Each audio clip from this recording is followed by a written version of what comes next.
So tell me about yourself.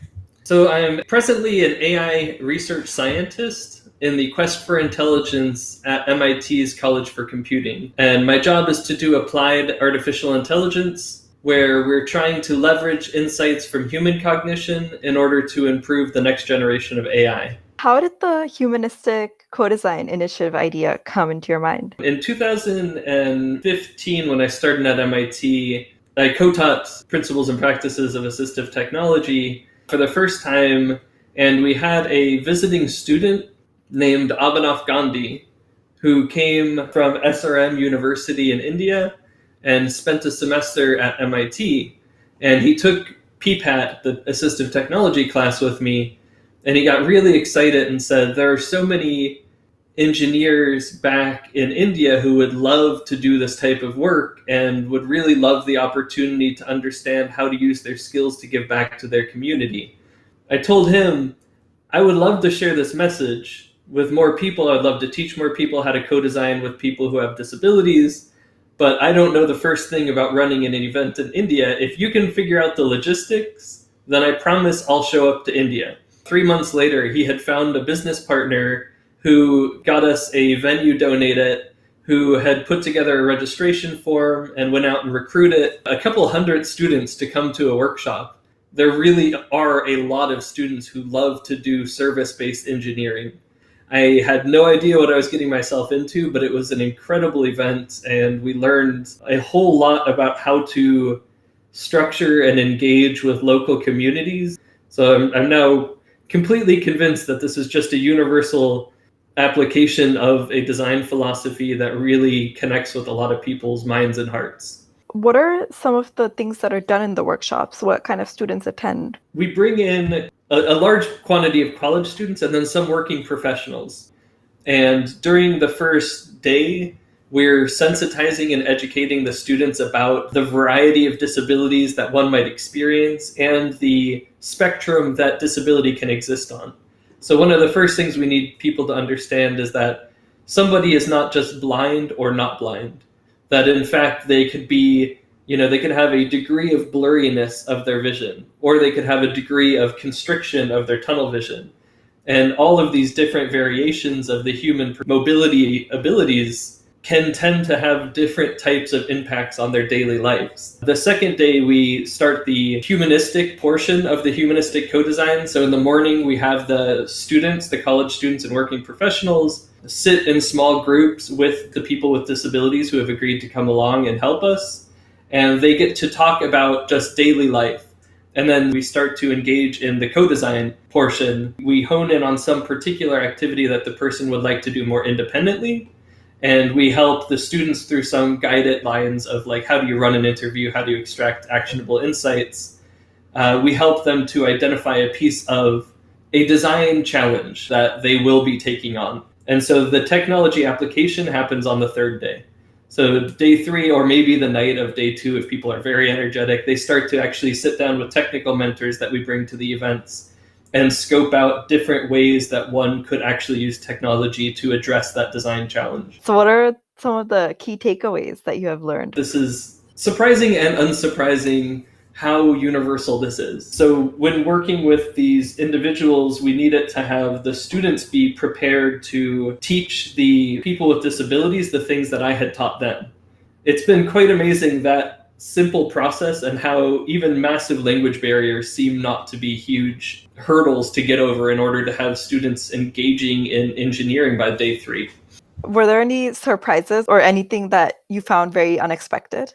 Is there anything that I didn't find unexpected would be probably the question that I could answer. I went into this knowing that the class that I taught at MIT had a big impact on the students who took it, and that the community members who had been volunteering to help us out, who have disabilities, who are willing to help those students learn from their lived experience, walked away with a sense of having been heard and seen in a way that they had not experienced much in their life. And so it was very interesting to see the huge diversity of people who show up at these events and the contexts of their life, and how different contexts of life need very different project management skills.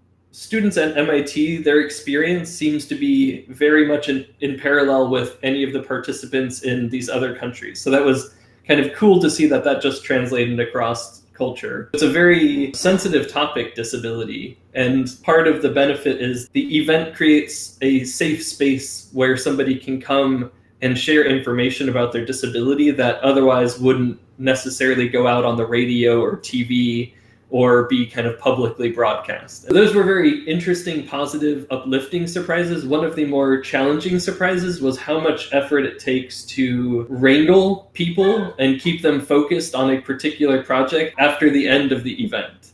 And so it was very interesting to see the huge diversity of people who show up at these events and the contexts of their life and how different contexts of life need very different project management skills. So somebody who is a college student who is at an Indian university that offers a 4-credit program for doing engineering as a community service, which there's an EPICS program that does this, that was really easy to manage because it fit right into their life structure.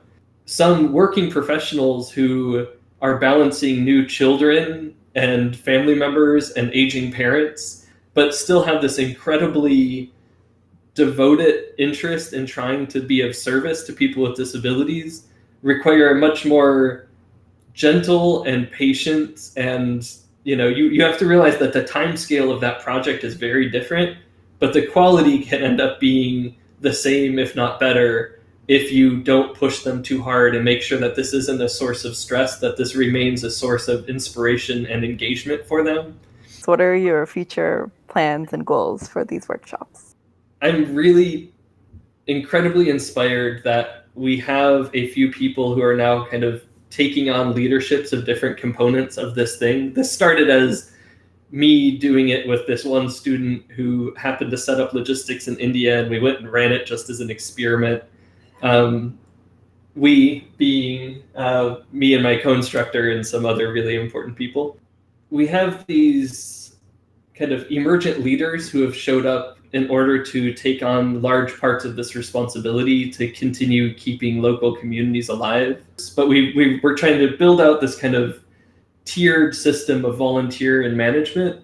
And that has been really incredible and I think necessary for the trying to, as I said, the managing all these people who are now engaged and want to work. My work has now become kind of helping other people take on smaller chunks of what I hope to become kind of a community of global people engaging in this process and sharing results. And so I'm going to continue, hopefully getting to invest in in-person workshops once that becomes an appropriate activity again, as well as these kind of tiered mentorship for these different projects that are happening in different countries and making sure that we have resources to support them when they need it, and making sure that students who come out of these programs and feel very inspired might be willing to volunteer and give back into it. Do you have any parting thoughts? If people are interested and want to engage, please reach out and we will try to connect you to resources to help you engage in this design process. If you have an interest in people management, we need lots of people managers. If you have an interest in technology, we always have infinite projects to work on.